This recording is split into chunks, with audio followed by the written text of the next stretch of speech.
Okay, so far in our equation solving, we've only had good old x, plus some number equals some other number, right? Or maybe x minus some number equals some other number. Okay, and how do we solve these? Well, in this case, I subtracted 5 from both sides, and I got x equals 6. And in this case, I added 6 to both sides, and I got x equals 10. Okay? I had to add or subtract something away, but in all these cases, I had a 1x, okay, already. And that's crucial. It always has to be 1x equals number, and we don't have to show the 1, but it's got to be a 1. That's my goal. Okay, well, you're going to see in our next example, we don't have that anymore. Okay, in example 3 on page 325, I don't have a 1x, I have a 4x equals some number. Okay, so I have to get rid of that 4. Okay, now I always ask the class, how are we going to get rid of that 4? And sometimes I get two answers that are both, good thinking, but not correct. Okay, sometimes people say, well, you subtract 4 from both sides. So I'm gonna proceed as though somebody suggested that. Okay, well, if I subtract 4 from both sides, these are not like terms, right? So now I have 4x minus 4 over here equals 44. Uh-oh, that looks worse, right? Because now it's not good. Okay, so maybe that wasn't the way to go. So usually I start there and then somebody says, aha, it should have been an x, 4x, not just 4. Okay, so let's subtract 4x from both sides.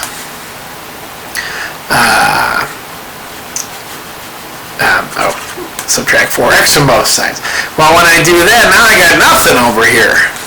And I have 48 minus 4x. Wait a minute. That's not good. And then inevitably somebody says, oh, wait a minute, it should have been a 3x and not a 4x, so you have 1x left over. Yeah. Got it. Now we're cooking. 4x minus 3x gives me a 1x left over. That looks good. However, over here I can't combine these, so now I have x's on both sides. So it's all those ideas, although they're good thinking, none of them are correct. Okay, so don't feel bad if you had those thoughts. You're thinking, you're trying to get x all by itself. Excuse that. Okay. Pardon me.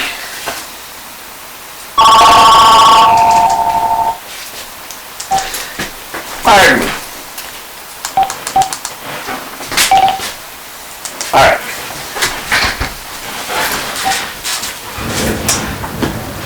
Where was I?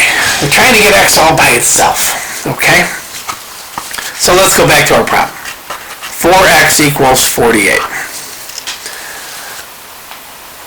I want 1x and I have 4x. Okay, what's the relationship here? It's multiplication. That means 4 times x, right? I don't have to put the times sign in there, but I wanted to drive the point home. 4 times x equals 48. Well, how do you undo a times? You undo a times by dividing, right? So I'm going to divide. I'm going to call it a fraction here, and I'm going to slap a denominator of 4 under it. I'm going to divide by 4, and I'm going to divide by 4 over here. Okay, divide by 4 on both sides. Well, what happens here? The 4 divided by 4 turns into a nice 1. Don't have to show it, but I did. 1x. And now I got to figure out the math over here. 48 divided by 4 is going to be a 12. X equals 12. There we go. All right? So when I have some coefficient other than 1 in front of my x, I'm going to divide that coefficient out of there, because it's that number times x, so if I divide, then it's gone. Alright, let's look at example 4 at the very bottom of 325. 45 equals, okay, now we got a decimal, and we got the x over on the right, two things that maybe we're not completely comfortable with, but no need to worry. We're going to have x on the right, that's fine. I've got some number in front of my x, it happens to be a decimal, who cares? I'm going to divide by it. I'm going to divide by it. 0.5 divided by 0.5 over here, again, I could use a little slash like they cancel away, but they really turn into a 1, right? So it's a 1x, or I can just write the x. And over here, again, I need to do my homework and figure out what is 45 divided by 0.5, and that's going to give me a 90. Okay? So this is the multiplication axiom, okay? The multiplication of equality, okay? I'm changing these equations around, but I'm always maintaining the balance, right? Now instead of adding or subtracting little weights from each side, I'm multiplying or dividing things to each side, okay? But I'm doing it consistently to both sides, and that's the crucial key, okay? All right, sweet. Let's look at example 5. Now, oh boy, now we're talking. Fractional coefficients. I love it. Oh, I haven't done this once yet. I got to do it. Math is fun. Fractions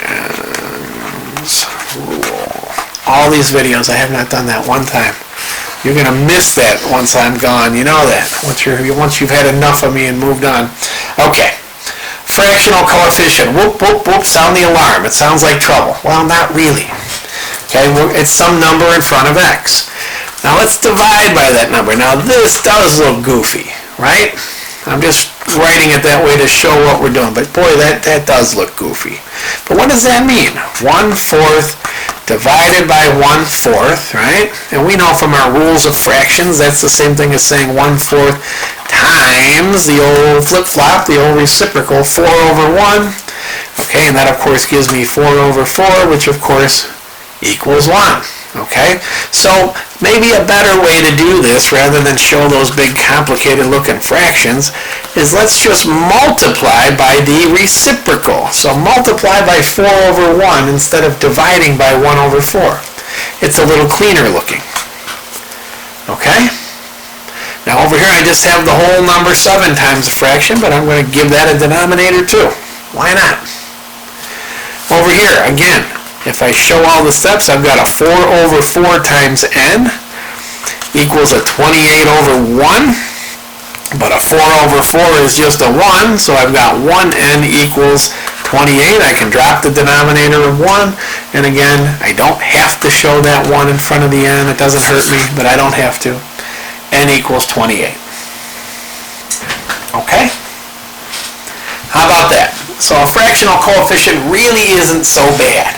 I'm going to divide through by that fraction just like I always did, but another way to think of dividing through by a fraction is to multiply through by the reciprocal of that fraction. So that's ultimately what we did.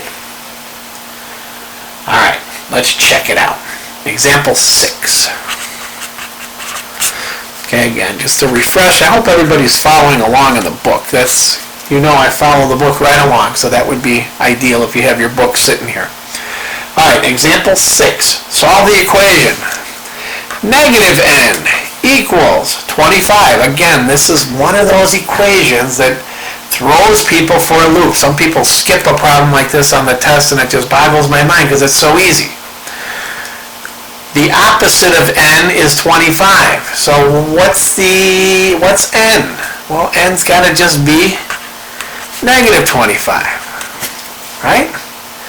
If the opposite, well, I don't even want to do it that way, but it's just the opposite, okay? But if you want to be a little more formal about, let's do this, use some math techniques, well, that's really a negative 1n equals 25, right?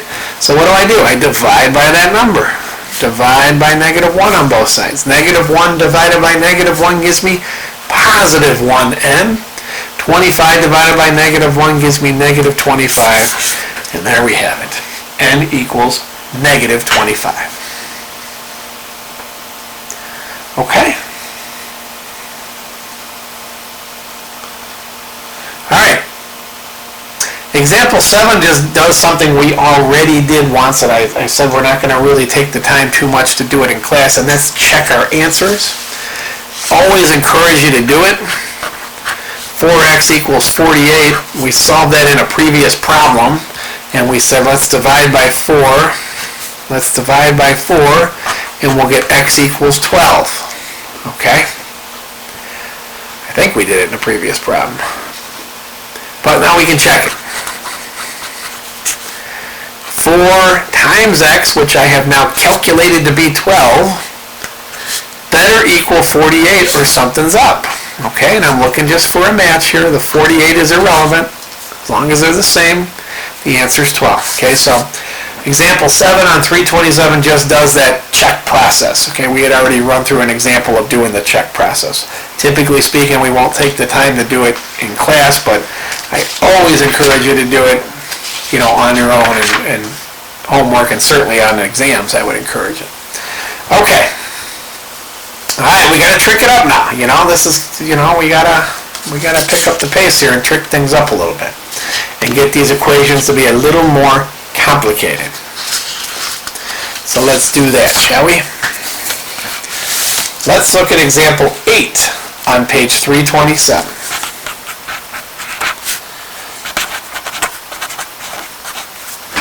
All right, look at this one now. 4x minus x equals 7 plus 8. Okay, so before I can actually quote-unquote solve this equation, first I'm going to simplify.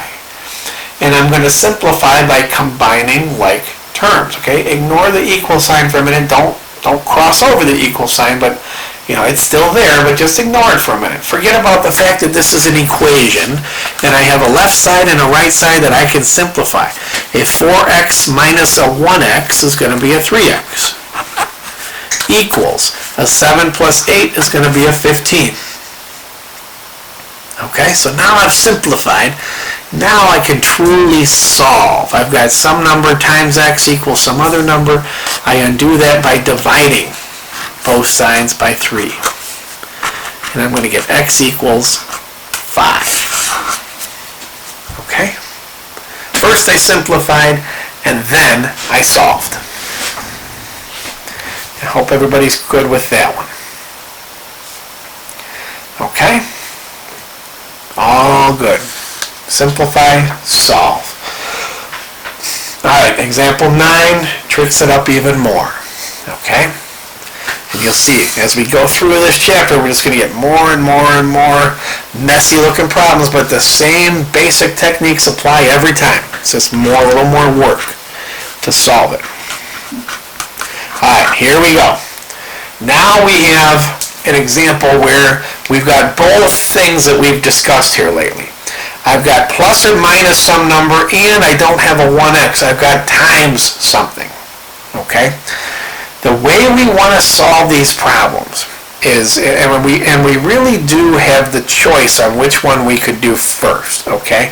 But the best way to do these problems is we're going to first tackle this plus or minus situation, okay? This is not an order of operations problem per se. I mean, order of operations is always there. But with an equation, I have freedom.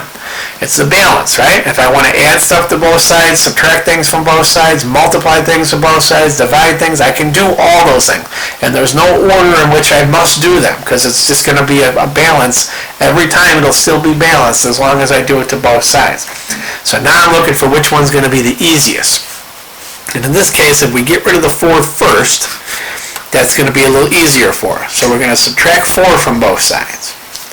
So now I'm going to have 2x equals 8 minus 4 is 4. Okay, now finally I'll divide by that number in front of x, and I'll get x equals 2. Okay? Everybody good with that? That's going to be our best way. Alright. Part B of this same example 9 tricks it up yet a little differently. 9 minus 4x equals 8x. Well, now look. I've got 2 different x terms, and one's on one side of the equal and one's on the other. So I cannot combine them right now because the equal sign is in between. First, I need to get them both on the same side of the equal sign, okay? And then I'm going to combine them like terms. All right, so what I want to do, though, ultimately, I want, in this case, number equals x. That's my goal, okay? So I want to get that negative 4x and move it to the other side. So I'm going to add 4x to both sides. Okay, and I chose to do that so it literally disappears over here because I got minus 4x and then plus 4x. It's gone. That's a 0. So the only thing left over here is a 9. And over here I'm going to combine my like terms. My 8x and my 4x is going to give me a 12x. Combine those like terms. And now what do I need to do? I need to divide by this coefficient in front of x. So I'm going to get x equals 9/12. Now we want to obey good fraction principles and all that, and we always want to reduce our fractions, right? So if we forgot how to reduce 9/12, 9 will factor into 3 times 3, 12 will factor into 3 times 4. A pair of 3's cancels out, so we can just say x equals 3 over 4. Okay? That's how we're going to tackle that problem. Alright, so in that case we had x's on both sides, so we had to consolidate them on one side. Okay, and that's going to quite often be the case here. Let's take a look at example 10. Example 10, 4x minus 3, 4x minus 3 equals 3x minus 3 and then plus x, right? 4x minus 3 equals 3x minus 3 plus x. Okay, so we do have some simplification we can do on one individual side of the equal sign, so we definitely want to take advantage of that. Nothing I can do here because they're not like terms, but I do have like terms over here. Okay? So far so good? Here's going to be a special case of a problem. Look what I've got on the board there. If you just look at it. 4x minus 3 equals 4x minus 3. The same exact thing equals itself. You see that?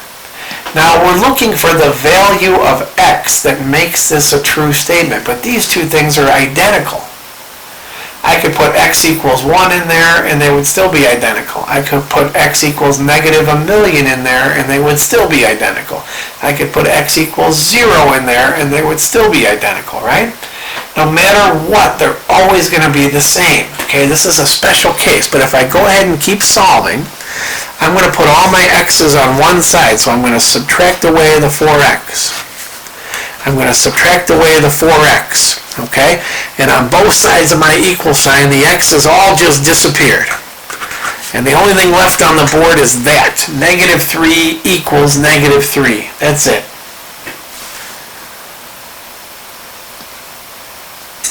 X's are all gone, but I'm left with something that is true, right? That's a true statement. So when that happens, when the x's all disappear, but I'm left with a true statement, we say we have an infinite number of solutions. Okay, or another way to say that would be all real numbers are solutions. Any number I can dream up, if I put it in that equation, it will work. Your typical equation, that's not the case, right? All these other ones have exactly one solution. Only a 5 works. Nothing else works here. Only a 2 works. Nothing else works here. Here, any number whatsoever will work. So it's a special case. Okay? All real numbers are an infinite number of solutions. That's one extreme special case, and we have one more extreme special case. Otherwise, for all these equations, there's only one solution. Okay? Here's one extreme case, and guess what? I bet you this is going to be the other one. Let's see. 3x minus 7 equals x plus 2x minus 11. Again, I can consolidate on one side of the equation, so I'm going to do that. I'm going to put my x's together, and I'm going to get 3x minus 11 there. Okay, you can see it right here. Each side of that equation has a 3x, so these things will always balance one another out. No matter what value I put in for x, they will always be the same, but I will always have a mismatch between the negative 7 and the negative 11. Always.